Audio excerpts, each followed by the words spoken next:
So signs that you were emotionally neglected. This course is going to take you through everything I've ever learned about healing my adrenals. I'm going to give you, the emotional, because most of it was emotional. While you can read the books and stuff, I think it's important for you to understand like where I was at. And I'm just going to get real with you because you cannot shortcut this shit. Like your body's always going to fucking keep score. It may not be easy for you, but it's going to work. Okay, it's going to work. So let's get into it. Sometimes we will feel sadness, emptiness, depression, if you've ever had depression in your life. And I know that when I was in severe adrenal fatigue, I had many, many moments of like depression. It's where you just don't really feel like doing what you want to do, or feeling just really down and out about not looking the certain way or having the business or whatever it is, counter dependence. I see this a lot. This was me totally. It's where you're so independent that you don't want to depend on anybody else. You'll do it your damn self. You don't need a man. You don't need a woman. You're good.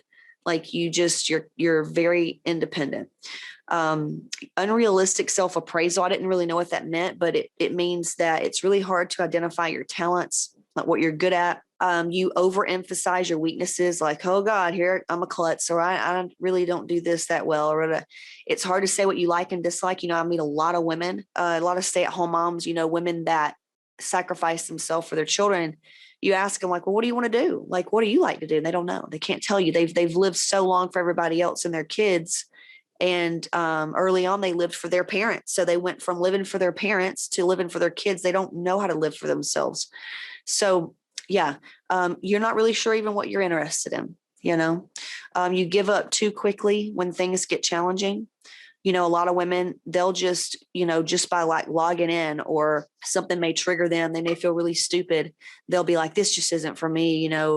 I probably fucked the pooch on this one. I was just excited. I mean, this isn't for me. Like all those right there, they're just triggers that you get to clear out. So you choose the wrong career or you've changed careers several times. It's hard for you to just find out what you like to do. Women that say like, I don't know what my purpose is. We have something called the Joy Review, and going through like this cool exercise to find out like what you're really good at and what you really need to be doing. That's inside of Hot Mama's Mastermind. But if you really just kind of like, you just don't know what you're supposed to be doing, it's because a lot is because of this right here, emotional neglect. You often feel like a square peg in a round hole, misfit. You're unsure kind of like what your parents thought of you, just kind of not really sure. Like you kind of know they were proud, but you're really not sure. Like, did they have fun raising you?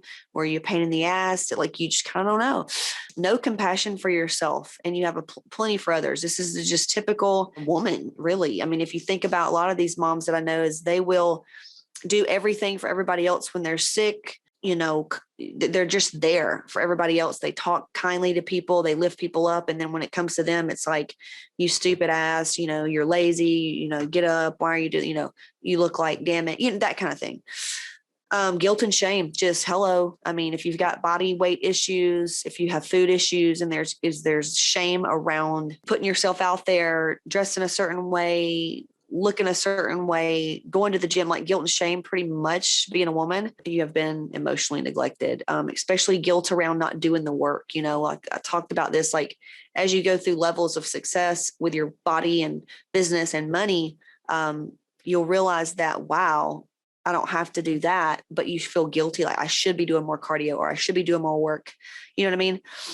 It just means you've been emotionally neglected. So another one is, what's wrong with me? Like, I felt this way for many, many years, just, it must be harder for me. Like I saw successful people as just like different people, like just completely like we were not humans. Like they were a different human than I was, because I felt so just like, what's wrong with me? Things are harder for like, it was weird. If you never felt that way, then I can't explain it. But self-directed anger, where you feel like you ate too much and you're going to punish your fat ass by doing burpees. Like that's kind of self-directed anger. Also, when you go to eat and you're like, fuck it, you fat ass, and just eat the rest of the Oreos. That's kind of self-anger. Actually, adrenal fatigue is you hate yourself, right? We talked about that. And so it's really just pushing yourself beyond. It is making decisions that put you in shitty situations